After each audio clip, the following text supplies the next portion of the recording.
30 జుట్టులు అయినా కలిసి ఉంటాయి కానీ 2 జళ్ళు మటుకు కలిసి ఉండలేవు అని ఎవరో పెద్దవాళ్ళు అన్నారు. ఎందుకు అన్నారు అని ఎవరైనా ఆలోచించారా? ఈ ఉమెన్స్ డే స్పెషల్ గా నాకు ఈ టాపిక్ గర్ల్ ఫ్రెండ్షిప్స్ గురించి మాట్లాడాలనిపిస్తుంది. మనం స్కూల్, కాలేజ్, స్టడీస్ వరకు ఉండే గర్ల్ ఫ్రెండ్షిప్స్, ఆ తరువాత అడల్టింగ్ లో జాబ్ చేస్తున్నప్పుడు ఉండే friendships are very different. I actually want to ask you a question. What friendship do you prefer? Girl ఫ్రెండ్షిప్పా ఆర్ బాయ్స్ తో ఫ్రెండ్షిప్పా? ఫ్రెండ్షిప్ కి జెండర్ తో సంబంధం ఏంటి అంటారా? There is a connection. చెప్తా. When I'm in my adolescent and teenage నేను అనేదాన్ని ఫ్రెండ్షిప్ అంటే బాయ్స్ ది అబ్బా, ఒకవేళ గొడవ పడినా నెక్స్ట్ 10 minutes లో మళ్ళా మామూలు అయిపోతారు. ఒకవేళ గర్ల్స్ కొట్టుకుంటే సంవత్సరాల తరబడి ఆ పగ, కోల్డ్ వార్, సైలెంట్ ట్రీట్మెంట్స్ జరుగుతూనే ఉంటాయి. ఇది అంతా భరించలేకే I use to like boys తో ఫ్రెండ్షిప్. ఏమంటారు? అమ్మాయిలకి మెచ్యూరిటీ లేదు అంటారా? నిజం చెప్పాలి అంటే నాకు ఫ్రెండ్స్ అంటే పిచ్చి. ఎంత పిచ్చో మా అమ్మకే తెలుసు. ఆవిడే చూసింది. పేరెంట్స్ కి తెలియకుండా వాళ్ళకి కాల్ చేసి మాట్లాడేదాన్ని. కామెడీ ఏంటి అంటే అమ్మాయిలతోనే మాట్లాడింది. ఏం మాట్లాడతాం అంత సీక్రెట్ గా? మంచి మసాలా స్టఫ్ కూడా కాదు. ఈ రోజు నా ఆమ్లెట్ వేసా తెలుసా, డ్రాయింగ్ వేసా తెలుసా, ఈ బొక్కలో టాపిక్సే. అది నన్ను వాళ్ళ గ్రిప్ లో పెట్టుకున్నారని నా ఎగ్జామ్స్ అయిపోయాక వాళ్ళ క్లాస్ ఫస్ట్ వచ్చి నా మార్క్స్ షెడ్ కి వెళ్ళిపోయాక అర్థమైంది. ఈ గర్ల్ ఫ్రెండ్షిప్స్ లో ఫ్రెండ్షిప్స్ కి అన్నా ఫైట్లే ఎక్కువ. కానీ ఫైట్స్ వస్తే ఆ ఇద్దరి మధ్యలో ఎప్పుడు ఒక్కళ్ళే సారీ చెప్పాలి. సపోజ్ ఒక ఫ్రెండ్ కనుక వేరే అమ్మాయితో కొంచెం క్లోజ్ గా మాట్లాడింది అనుకోండి, ఇంకా అంతే, ధామ్ ధూమ్ దడేల్. నేనెందుకులే, నీ కొత్త బెస్ట్ ఫ్రెండ్ ఉంది కదా, ఆ పిల్లతోనే వెళ్ళిపో పో అని ఓ నసుగుడు.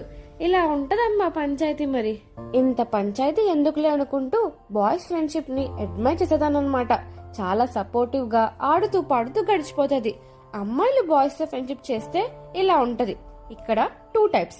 టైప్ 1 చాలా చిల్, అసలు అమ్మాయిలను కూడా కన్సిడర్ చేయరు, అంతలా కలిసిపోతారు.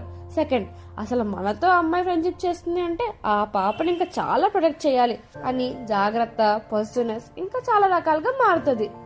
మీరు గమనించాల్సిన విషయం ఒకటి ఏంటి అంటే చిన్నప్పటి నుంచి మోస్ట్లీ గర్ల్స్ ని ఒక క్లోజ్ ఎన్వైరన్మెంట్ లో పెంచుతారు. వాళ్ళ ఫ్యామిలీస్ తోనే ఉంటారు. అబ్బాయిల్లాగా బయటకు తిరగడం, బయటకు వెళ్లి క్రికెట్ అవి ఆడుకోవడం లాంటివి ఎక్కువ ఉండవు.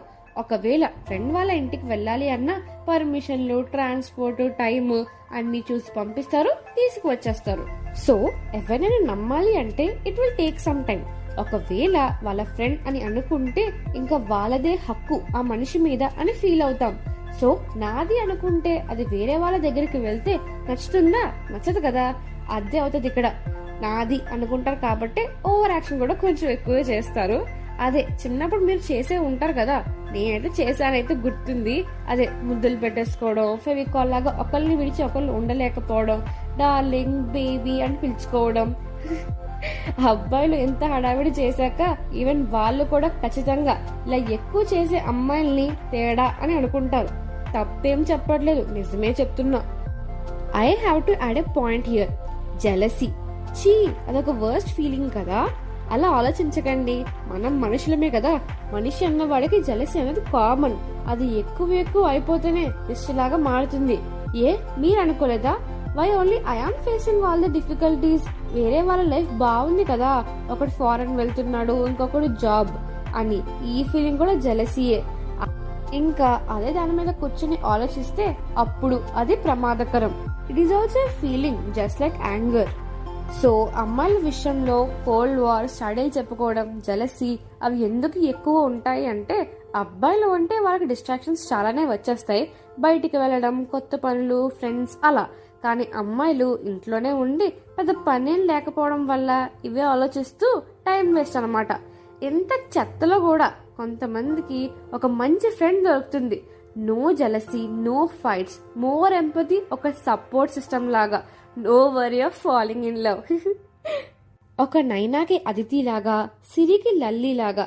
ఇక్కడ చూస్తే there is understanding, supportiveness, positivity. వాళ్ళేమి రోజు మాట్లాడేసుకోరు, కానీ అవసరం వస్తే అండగా నిలబడతారు. And so many good vibes. ఇక్కడ మీరు అబ్జర్వ్ చేస్తే they are busy in their own world. పని ఉంది వాళ్ళకి. ఏ పని లేకుండా వాళ్ళు కూడా దగ్గరగా ఉంటే వాళ్ళకి గొడవలు వస్తాయి. అది కామన్. ఇలాంటి ఫ్రెండ్స్ మీకు కనుక దొరికితే అది అదృష్టం. అస్సలు వదులుకోకండి. చాలా తక్కువ మందికి చాలా తక్కువ మంది ఇలా ఉంటారు. These people are blessings. Try to be that positive girl and friend in others life so that they can be happy and you also can be happy. ఈ విషయం నాకు నేను కూడా చెప్పుకుంటున్నా. So happy women's day my dear. ఉంటామని meet with the next pod. Subscribe చేసుకోండి and share to all your precious friends. Lots of love. Bye.